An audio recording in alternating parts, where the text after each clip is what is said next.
Comment peut-on organiser des élections sur la base de nouvelles cartes distribuées lorsque 45% de ces cartes n'ont pas été distribuées, n'ont pas été remises à leurs destinataires? Elles ont quand même été organisées en violation d'un traité international auquel nous sommes liés, à savoir le règlement de la CEDEAO. Il y a eu, tout le monde a vécu ce qui s'est passé, des scandales à n'en plus finir, notamment ces fameux les ordres de mission qui ont été remis et qui ont permis notamment à l'APR et à sa coalition de gagner Dakar.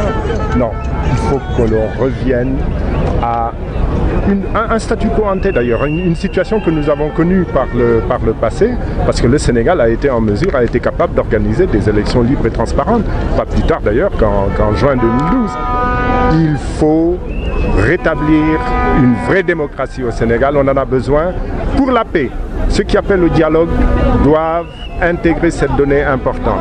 Je crois qu'ils ont déjà conscience que la paix a besoin de dialogue, mais il faut un dialogue constructif, un dialogue qui permette de reconstruire des règles du jeu objectives pour permettre des élections libres et transparentes au cours de l'année qui vient en 2010. Forme que nous avons élaborée, ça regroupe d'ailleurs des partis d'opposition, mais également des mouvements.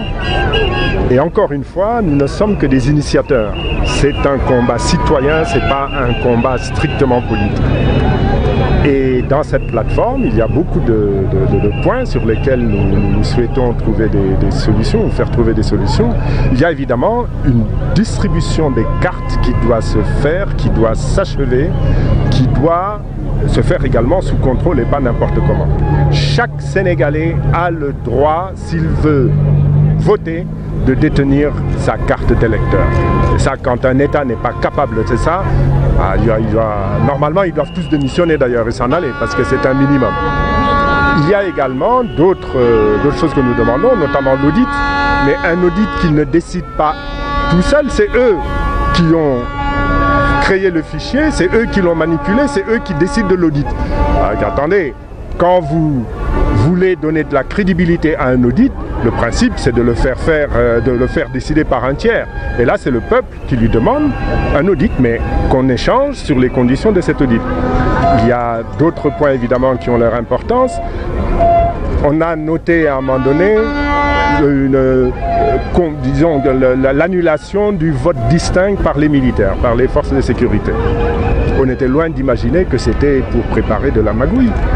Ça a donné lieu à une distribution d'ordres de mission, etc., etc. Mais il faut qu'on revienne à ce qui marchait. Ça marchait tout quand on l'enlève. Simplement pour pouvoir permettre à des personnes non identifiées de voter avec les ordres de mission. Et beaucoup d'autres choses qui sont contenues dans cette plateforme. Je vous cite l'essentiel. Évidemment que l'on respecte notre loi une fois qu'elle aura été définie, que l'on respecte également les traités internationaux qui nous lient et qu'on ne transforme pas le Conseil constitutionnel en législateur à la veille d'un scrutin. C'est du scandale. Mais il faut également que le peuple du Sénégal, que les citoyens du Sénégal décide de s'indigner. On ne peut plus être spectateur. Il faut le dire haut et fort. Et ma foi, que l'on refasse du Sénégal ce qu'il était, c'est-à-dire un exemple en Afrique de l'Ouest de démocratie. Je vous remercie.